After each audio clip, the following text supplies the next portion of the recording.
Ain't supposed to be having oil around your rear axle on your Nissan Titan. So, let me show you how to fix it.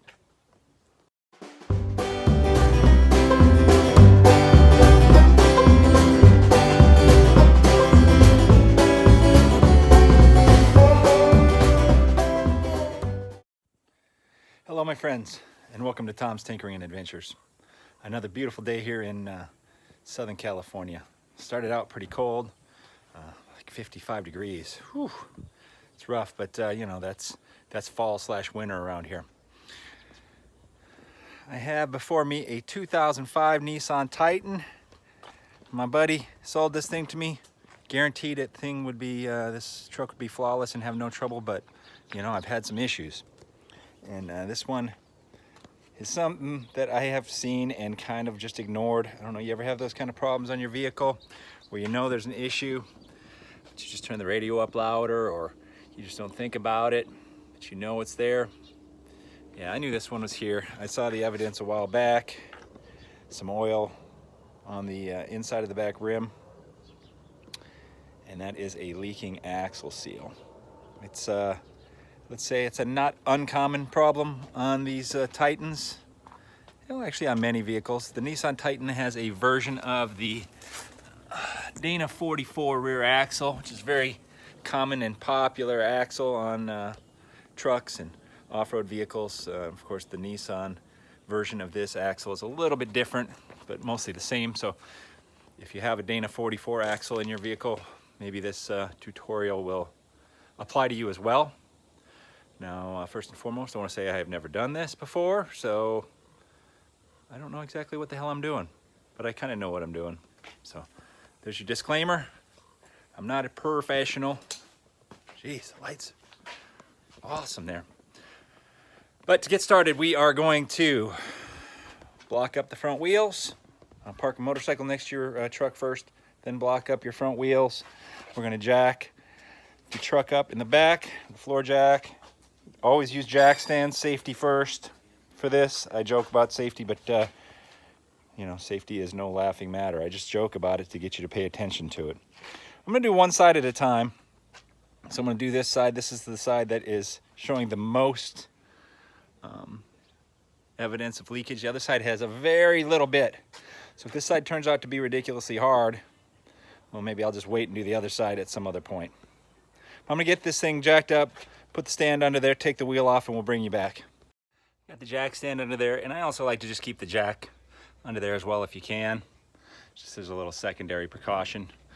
And you know, if you're gonna get any of your body parts under here, I also like to get up here on the truck and shake it a bit.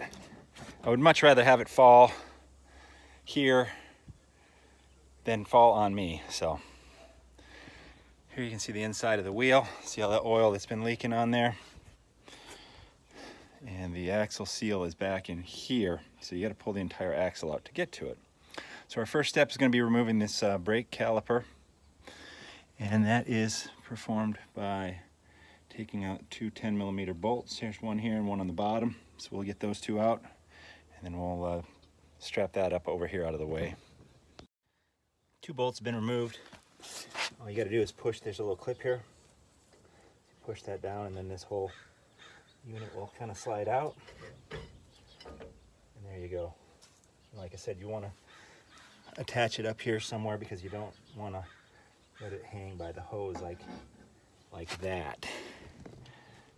Don't do that. Just don't let it hang. See how I'm showing you what not to do? All right, we're going to tie that up. There you go. See, I didn't just leave it hanging. Now is as good a time as any as well to inspect your rear brake pads. You can see this one's kind of wearing unevenly. The inboard one is thicker than the outboard one, and that could mean that these slides need greasing. Could really mean anything. So you want to check everything over, but now's a good time to replace those if you've got them. These are going to be good for quite some time, but easy time to replace them. Next thing we need to do is remove this brake disc off of here, and it should just pop off of here, but this one's being a little bit snug, so I'm going to grab a dead blow hammer and we'll tap it here and see if we can't get it to come loose. persuasion. Didn't take much at all. There we go. Okay, inside of here you have your parking brake. Now you can see there's evidence of the oil getting in here. Ideally we should be replacing all this as well. But some dumbass didn't order that. So I'm probably gonna have to come back in here and replace that later. Now, I have read a couple of online deals about doing this. And a couple of them say that you need to remove all this parking brake hardware, and some say that you can sneak this axle past without removing it. So we will try initially to not remove it. So our next step is going to be removing 4 bolts here. 1, 2, and then there's 2 on the bottom exactly the same, and these are 18 millimeter. And that's what holds the flange in here that holds this entire axle in. Some different axles from different manufacturers, you may have to remove the differential cover there, the pumpkin cover they call it. Drain the rear differential and pull clips out, but on this one you do not have to. So I'm going to remove these bolts and then we'll see what happens, if we can slide this past here or not. I guess we'll see. Okay, we got the 4 nuts, and there's also 4 lock washers, so make sure you get those all off.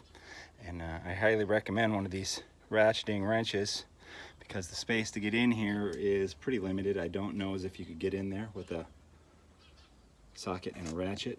A regular 18 millimeter wrench will work as well. This just speeds the process up. Now I thought that just held the flange that held this axle in, but I guess this whole brake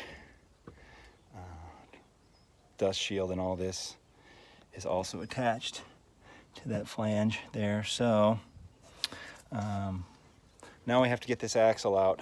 Now these are kind of pressed in here, so I'm going to see if I have something that'll work for this with my slide hammer set up to pull it out. I have 2 slide hammers in my garage, but neither one of them have the little hooked end on it. It's a PC screw on here, and it just has like a little angled edge on it so you can grab behind items. So this is the smaller of my 2, and I just had this piece of scrap aluminum laying around. I drilled some holes to fit in the axle, and I drilled a hole in the center.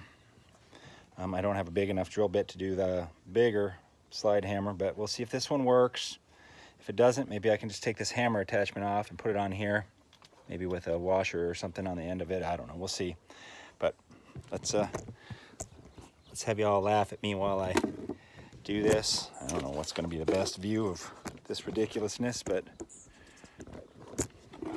there you go. I have no idea if this is going to work. If it doesn't, the local auto parts store, you can rent these slide hammers, so I might end up riding my motorcycle since I've already got this thing jacked up and I don't have the correct tools.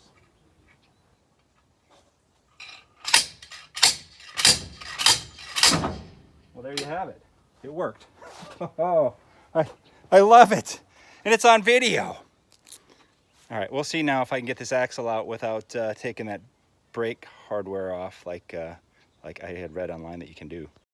Okay, you certainly can get this out without removing the brake stuff. Now, it might be a little bit easier. Right off camera, I just come over here and I just wiggled this a little bit and one corner popped out.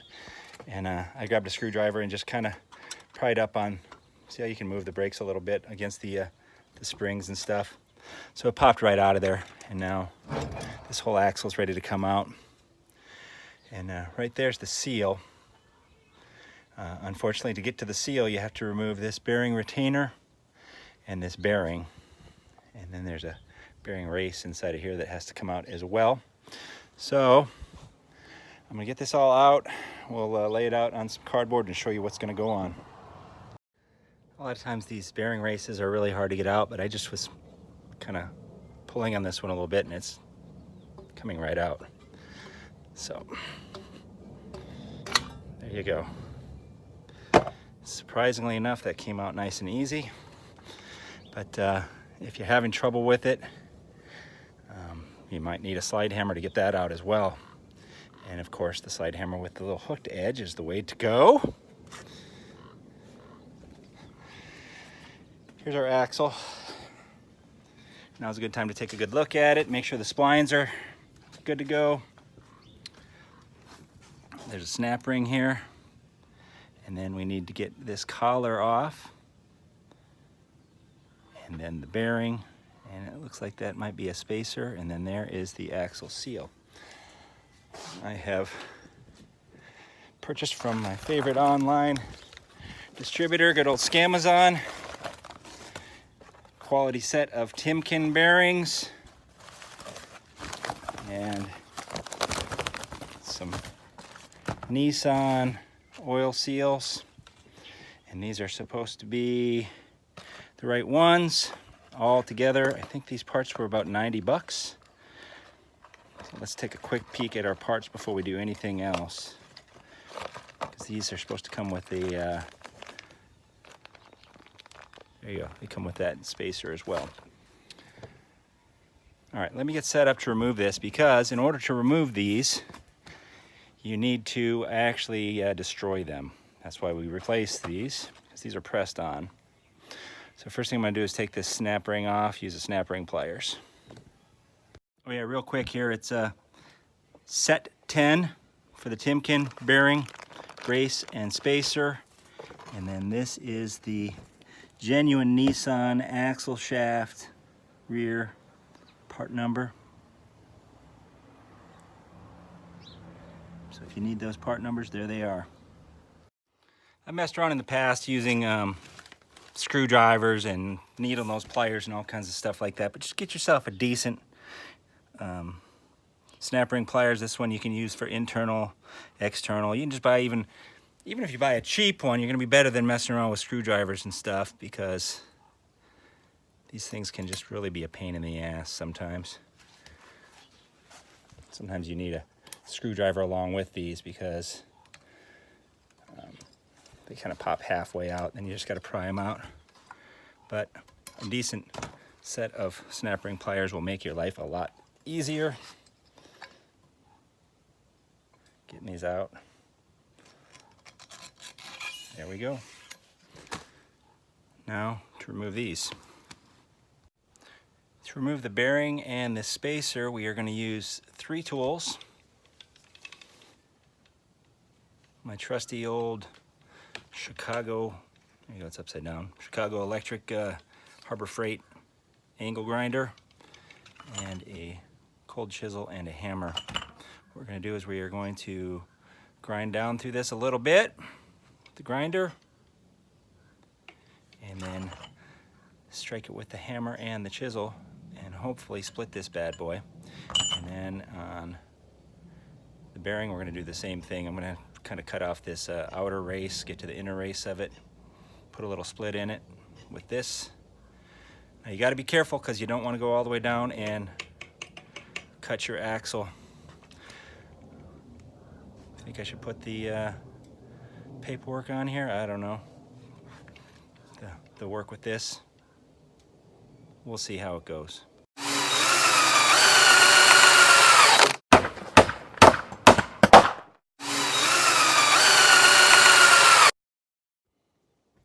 Well, I gotta be honest, I've never done that before, and it was a little bit harder than I thought, but we did get it off. It just barely split. You had to cut quite a ways through it. Just take your time, go nice and easy, little at a time. So we have that off. Now, in the process, I've cut through most of the race on that, so hopefully that'll split apart pretty easily. Then the inner race is, hopefully it's not gonna be as bad as this one was to remove. Let's see if we can show getting that off here on camera. I did the time lapse on the other one. I just figured I didn't want y'all to see my failure, but I succeeded. And success is always nice. You see this one's come right off, and there's the split. Gloves, safety first, second, third.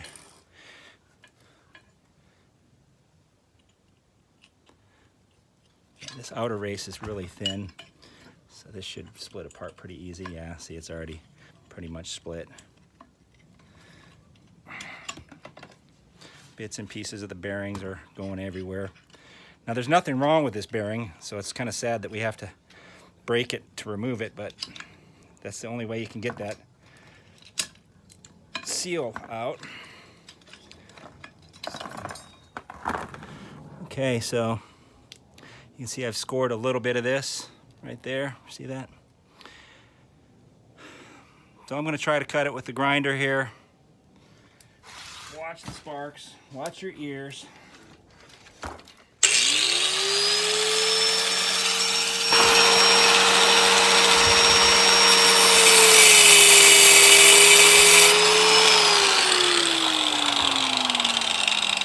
Oops. Well, I didn't have you on. Excuse the noise. I didn't have you on there very good. Sorry about that. But with this big of a cutoff wheel, you can't get very far in there because I'm already starting to cut against that, and I actually nicked it a little tooth there on the ABS sensor. So I've heard of people using Dremel cutoff wheels, so we might try that. But I got a little bit of a nick in here, and like I said, these things are a little bit more brittle, so we'll hope for the best here. Let's try it.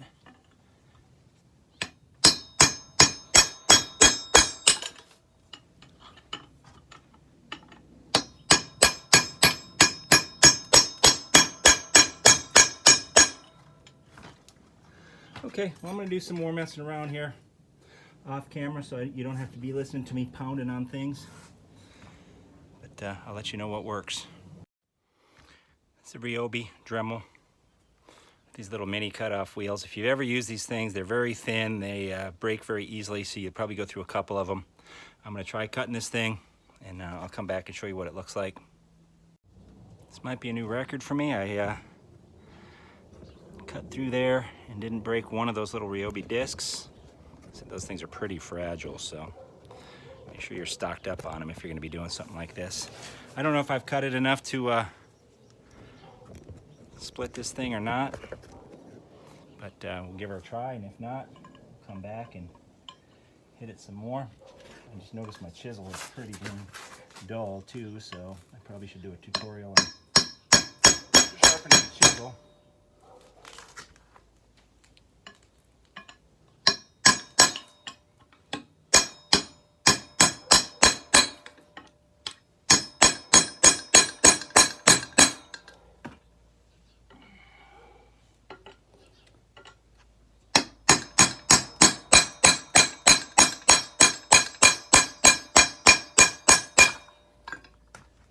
Is it moving, or is the whole axle moving?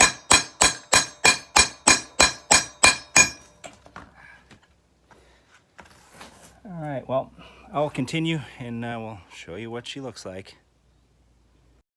After a quick bout with the grinder and putting an actual edge on my cold chisel, we took a couple swings at it, and now she's moving.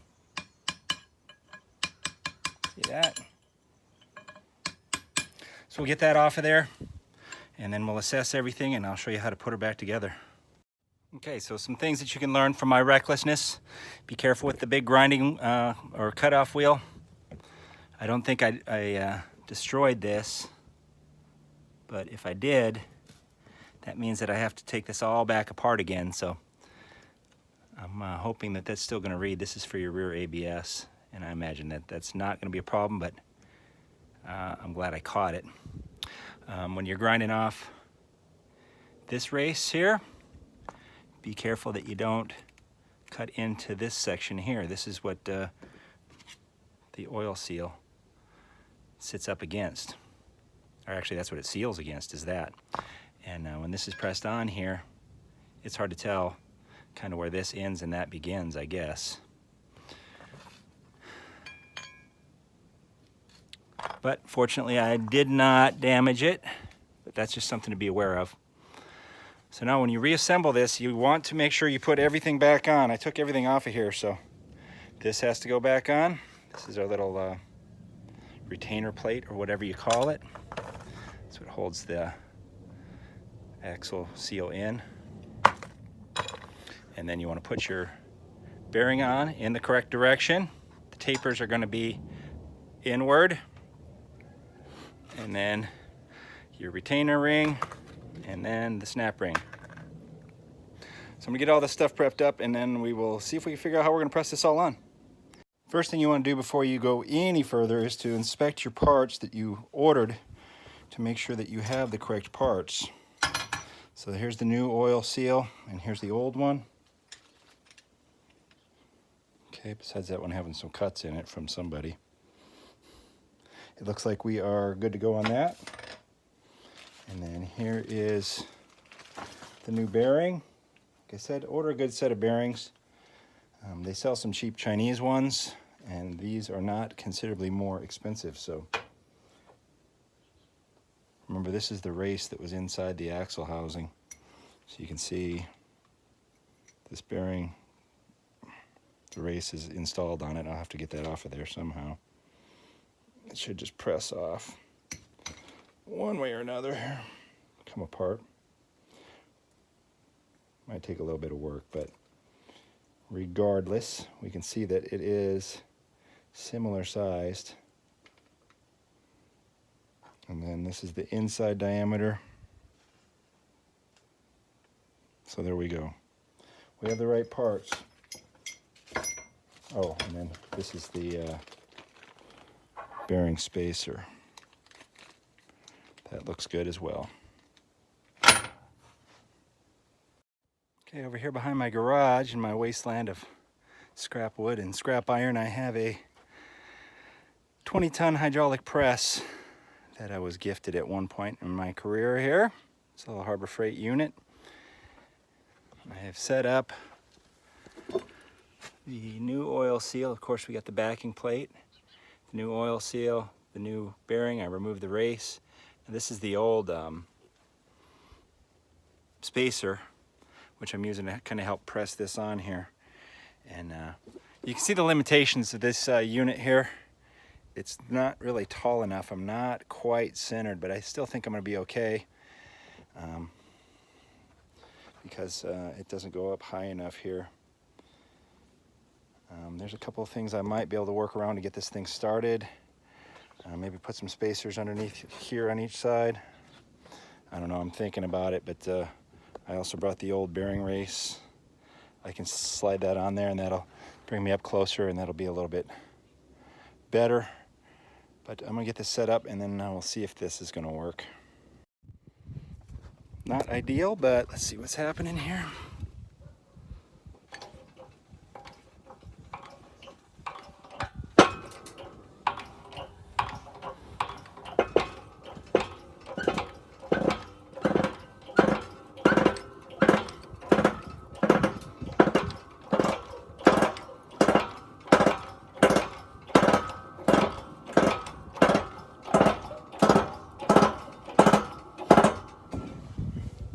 Almost to the ground there.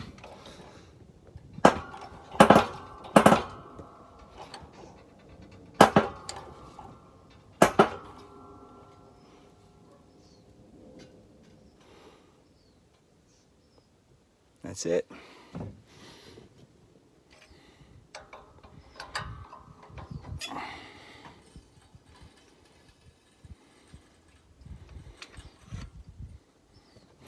Now we can do the same thing with the new bearing spacer.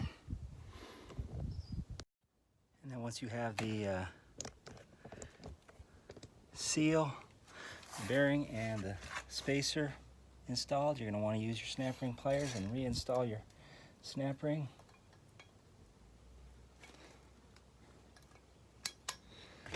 And make sure it's seated all the way around. Okay, now we just want to wipe down our axle really well. That's right, get the shaft. Pay attention to the splines on the end here, because if you've been working on it in the dirt a little bit like I was over there, you're going to have some crud on it. And then we're going to install it back into the truck. Okay, make sure you don't get ahead of yourself. We got to install this race.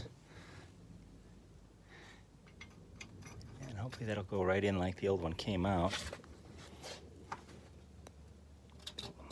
Very good.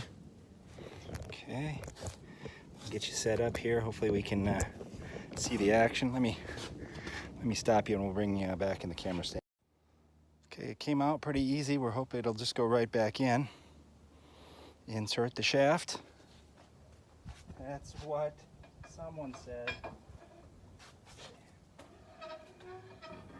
Now, remember there's splines on the end of it there, so those have to engage into the differential. And I don't know how easy that's going to be to lift it up. There you go. I feel it kind of engaging. Just turn it as you go. And now we got to work this backing plate around everything again. Remember we took this off without taking that brake unit off. I can feel it kind of wanting to engage in there. It's not quite engaged.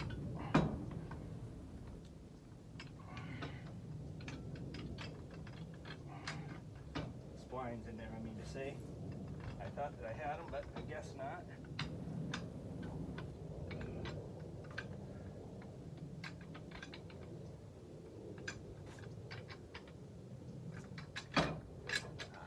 This thing goes this way. That would probably make more difference. Excuse me. Okay. Up and over we go. Bottom ones are almost in. Top ones are almost in. There we go. And it is engaged. All right. First time. Time! Oh, less than 2 minutes. What? Everything is installed as it should be. We need to install these nuts back here again, and that should pull everything in. And those are supposed to be torqued to 87 foot-pounds. Bolts are reinstalled, tightened up. At this point, I'm gonna clean all this up with some brake cleaner, including the inside of this, where the hell did I put it? This rear disc, because it is actually a drum inside of there. That's the way a lot of these new parking brakes are. So clean that up really well with some brake cleaner. Like I said, ideally you should replace these parking brakes, but I didn't order them, and it's literally about 5 minutes to get to it. So I didn't notice any degradation of how the parking brakes were working, but after I clean it up with some brake cleaner, I am going to park the truck on the hill and put it in neutral and see how it works. But I'm gonna clean all that up, including the inside of this wheel. Let me show you what I've been using lately.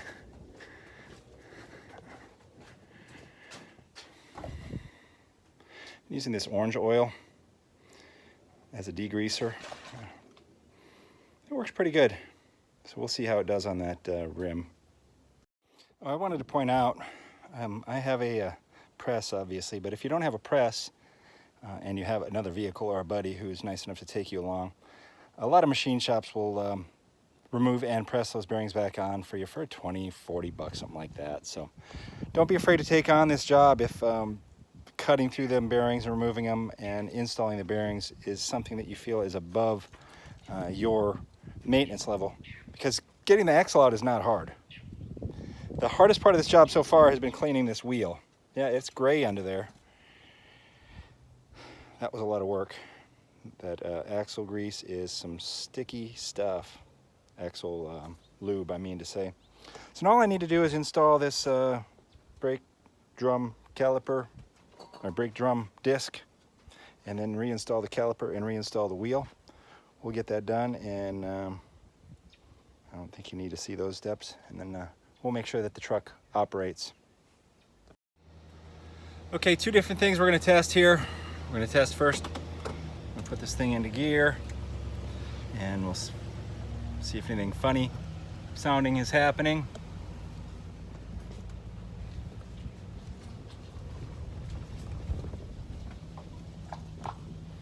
And then we will back up the hill here. We'll test this parking brake. As you can see, we're rolling down the hill. So let's put the parking brake on. Yeah, it's not great. We're rolling a little bit. So that may either be an adjustment required or probably replace those shoes. I'll pump it up a few times.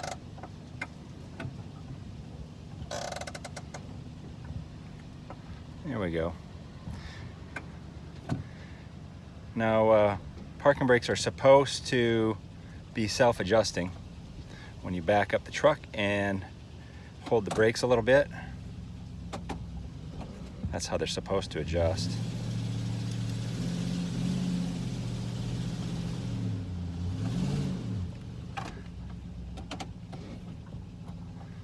Okay, now we will test it again. We're in neutral. Yeah, I wouldn't trust it. Let's just say that. It's not stopping the truck. So, probably a good idea to replace those shoes or at least look into adjusting them. Let me bring the truck back up and we'll go over the rest of the items that a person should do. Nice and clean now. So we'll keep an eye on it, make sure there's no oil leakage there, but like I said, it's going to come off. I'm going to order up those brake shoes inside of there and replace those. I'm going to change out the other axle as well, or the other axle seal, I mean to say. This one, as you can see, has some oil inside of there, not nearly as much as the other side. That's okay. And then when I'm done, I am going to drain and fill the differential with clean fluid because obviously it's been leaking. So that's the major reason you want to change that out. I mean, obviously oil on your brakes, not good. It doesn't really get on the outside too much, so your rear brakes still work. It's the parking brake that is the issue, but you lose the oil in your rear differential, then you will be changing an entire rear axle, or at least the bearings and such. And that could get very expensive, and it's a lot harder than this. All said and done, I would put this at about a 3 out of 10 on the difficulty scale. It's not terribly difficult. If you can remove your wheels and your brakes, you're almost in there. And the rest of it, you could take it to a machine shop, pay 20, 40 bucks, like I said. They could press the axle bearings off and back on for you. If you have a good, competent machine shop, they might do it as you wait. So. And then to finalize this thing, here's for my son, his beer of choice, Keystone Light. Hey, on a nice sunny Southern California day like this, nice and refreshing, drink yourself a Keystone Light. I'm not sponsored yet, but Keystone, if you're watching, I'm willing. If you're digging what I'm putting out, give me a thumbs up, leave a comment down below, and if you're not already a subscriber, please consider doing so. I would greatly appreciate it. Thank you very much for watching. Get out there and find your adventure. Adios.